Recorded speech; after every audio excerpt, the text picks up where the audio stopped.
Doctor Shivali Awasthi ji. Radhe Radhe.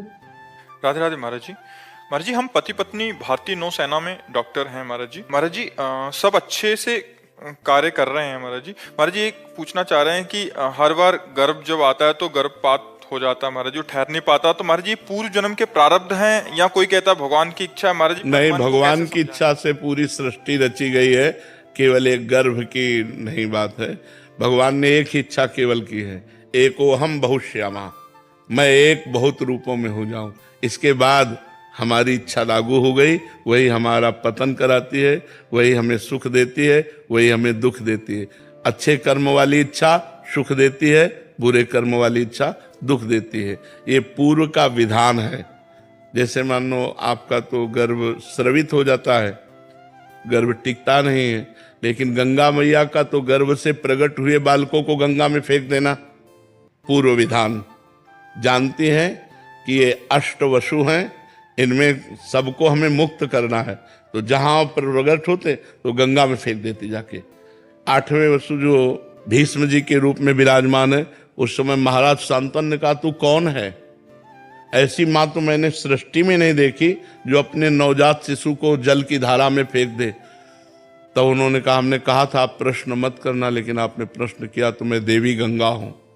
कांप गए कि पत्नी के रूप में मां भगवती गंगा देवी, बस वो अब नहीं टिकूंगी, और अंतर ध्यान हो गई पुत्र को लेकर। वही पुत्र महारथी अतिरथियों के वीरों के वीर भीष्म पितामह जी हुए। तो हम ये कहते हैं कि जैसे जिन जीवों को केवल आपके गर्भ में आने का लिखा हुआ है, लेकिन आगे जीवन लीला नहीं, तो गर्भ में आकर ही वो शांत हो जाएंगे, वो गर्भ स्रवित हो जाएगा, वो जन्म नहीं ले पाएंगे। तो अब जिन जीवों को लिखा जन्म लेते ही मर जाना, वो जन्म लेते ही मर जाते। जिनका लिखा है थोड़ा सा बाल, तो आप देखो हर तरह की आयु में मृत्यु हो रही।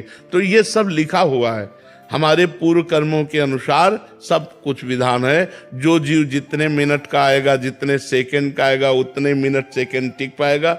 इसका नाम मृत्यु लोक है। तो इसमें हमें भगवान की आराधना करनी चाहिए और अपने पूर्व प्रारब्ध को नष्ट करके नए भाग्य की रचना करनी चाहिए। भगवान की आराधना से, भगवान के सुमिरन से, नाम जप से हम बहुत बड़े बड़े पापों को नष्ट कर सकते हैं, और पाप नष्ट हो गए तो गर्भ रह जाएगा। एक परिवार 18-20 साल उनको ब्याह किए हो गए और संतान नहीं होती थी, लेकिन उन्होंने छोड़ा नहीं। दंडवती परिक्रमा लगाना, सत्संग में आना, भजन करना, वो लगे रहे। तो 2 बच्चे एक साथ प्रकट हुए। भगवान करतुम अकर्तुम अन्यथा करतुम है। वो कोई साल नहीं जाता जिस साल वृंदावन की दंडवती परिक्रमा नहीं लगाते, खूब भजन करते साल। अब पाप नष्ट हो गए तो 2 पुत्र एक साथ प्रकट हुए, परिवार चलाने वाले हो गए। 18 साल बाद ब्याह के।